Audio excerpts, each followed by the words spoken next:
I'm glad that Mary Magdalene got the golden halo this year. She figures so prominently in those early resurrection stories. Like her male counterpart, Peter, she appears to us because of her down-to-earth humanness. Unlike her male counterpart, however, she did not deny Jesus 3 times or hide in an upper room after the crucifixion.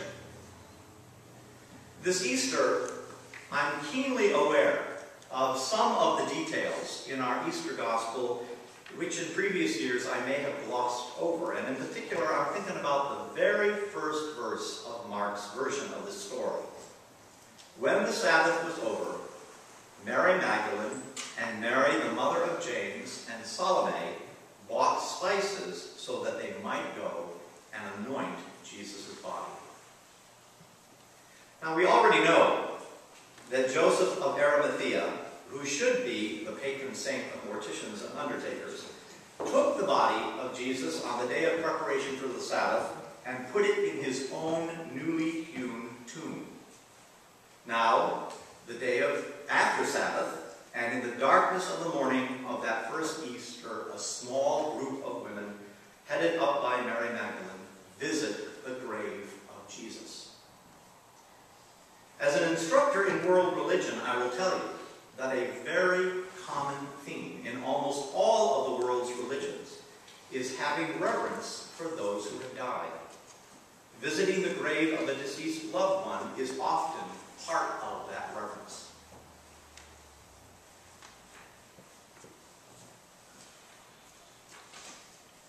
When I go to visit the graves of my ancestors, I usually take something with me. Maybe some flowers. Oftentimes I'll take a pair of gardening shears and gardening gloves and some water and towels so that I can trim up around the headstones and clean things up a bit. And I am rarely the only one doing that, no matter which cemetery I visit.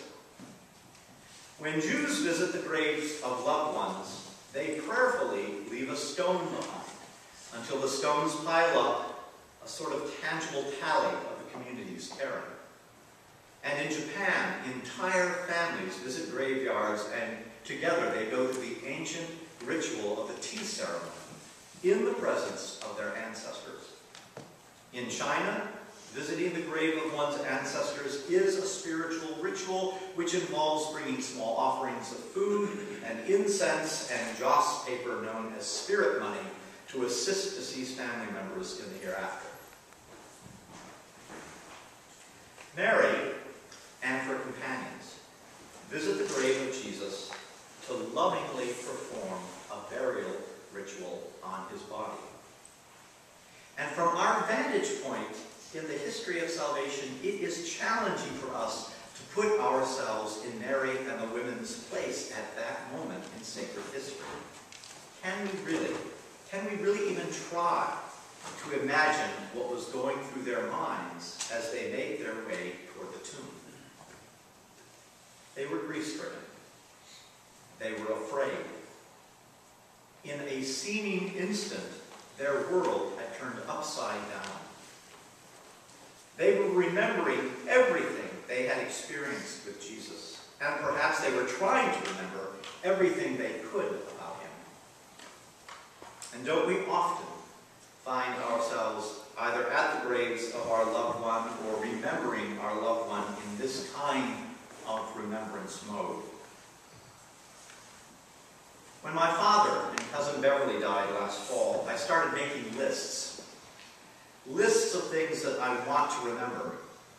Phrases, stories, words, things that I don't want to forget.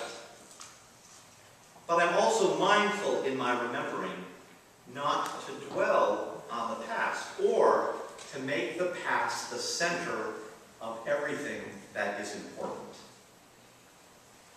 Like those women coming to the tomb, we are so tempted to hold on to the past. But the past is not where we find life.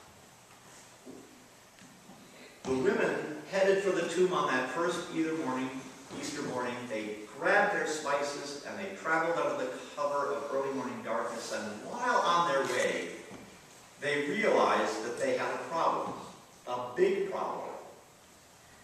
There was a large stone covering the entrance to the tomb, and it was too big for them to push aside. Yet even as they were confronted with this helplessness, they kept moving in the direction of the grave. And when they arrived, they discovered the stone had been rolled away, the obstacle had been removed. And more than that, the grave was empty. And there was someone there to tell them what had happened. What they could not do had been done for them.